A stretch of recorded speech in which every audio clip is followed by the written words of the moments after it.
Hello and good afternoon. My name is Jamie Grennan. I'm the Director of Graduate Admission here at Roger Williams University, and I want to welcome you to our information session for the Master of Science in Cybersecurity. So again, that's my information there on the screen, if you want to go back one, Kelly. And right after me is going to be Dr. Doug White. He's the Program Director for the Master of Science in Cybersecurity. So the short event today is going to go quickly like this. We're just going to talk about the admissions part first. I'll go over what the application procedures are, including financial aid options, and some of the most frequently asked questions that I normally get.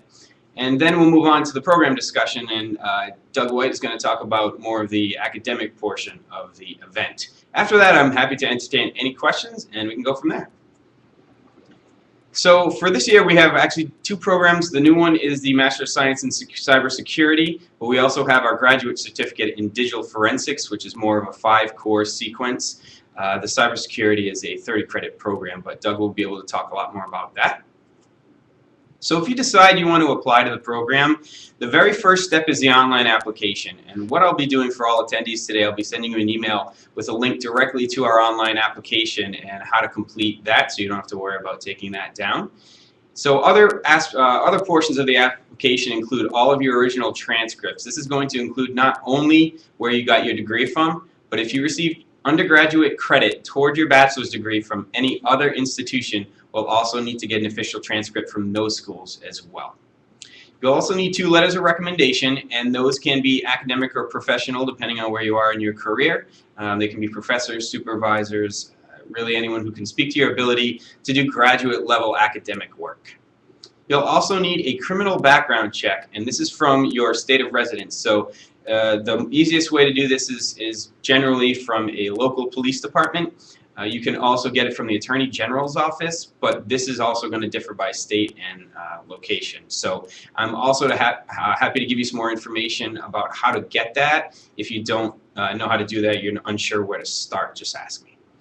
So for coming to this event today,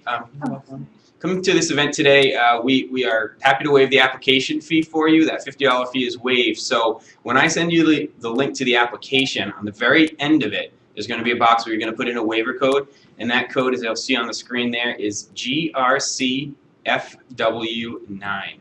Just enter that in, and it'll automatically bypass that for you.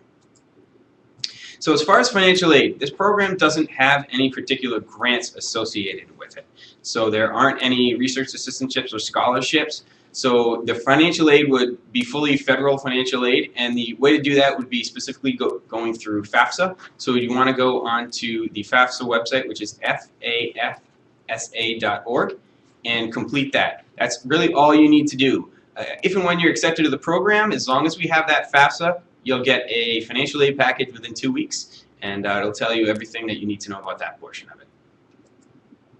So some of the most frequently asked questions that I get, and I just throw these up so that not everybody has the same things on their mind, but we can go through some of these. Does my application need to be sent in one complete package? No. The answer is no.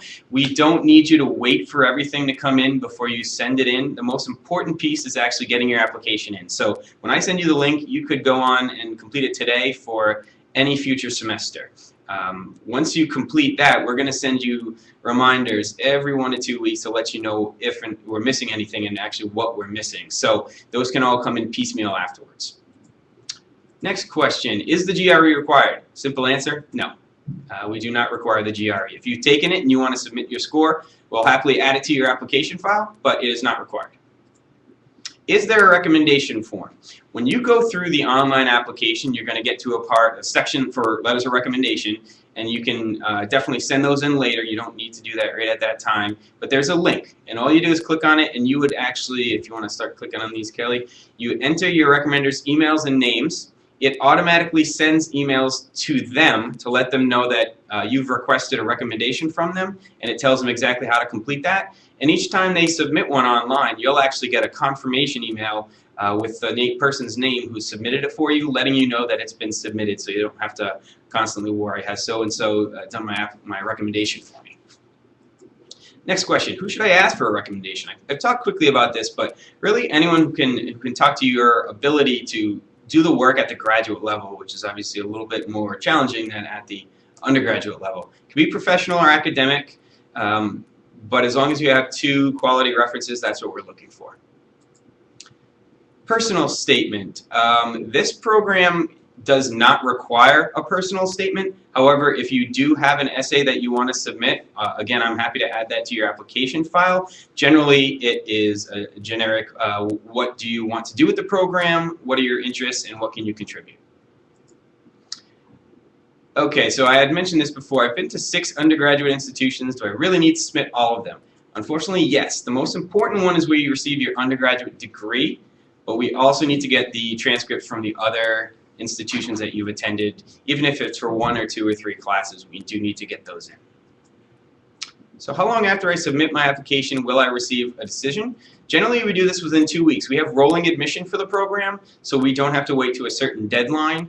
However, we can't make a decision until your application is fully complete. And when it's fully complete, you're going to get a confirmation email from us saying that your application is now complete and you will get a decision within 2 weeks. So generally it's sooner than that, but we can make a decision pretty quickly.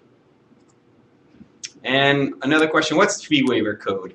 It is GRC FW9. Again, enter that on the last page of the application, and you'll bypass that easy $50 application fee. And again, there's my contact information. So if you have any questions at all about the application portion of this, please feel free to get in touch with me or our General Graduate Admission Office at any time. And now I'm going to introduce Doug White, who is the director of the program, and he's going to talk more about the academic side of this.